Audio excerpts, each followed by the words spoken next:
કેશોદનો ફૂલ વરસાદ હો ભાઈ, ધોધમાર વાવાઝોડુંનો વરસાદ કેશોદ તાલુકામાં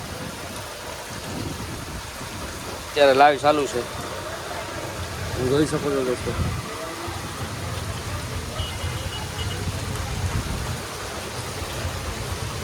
ભારે વરસાદના કારણે લાઇટ પણ વહી ગઈ છે કેશોદમાં.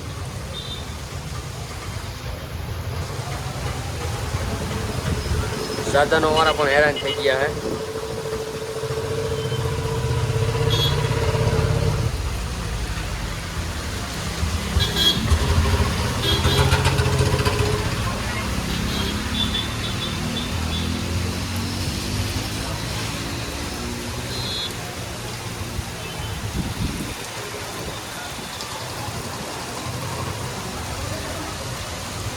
વિડીયો ગમે તો લાઈક ને શેર કરી દેજો.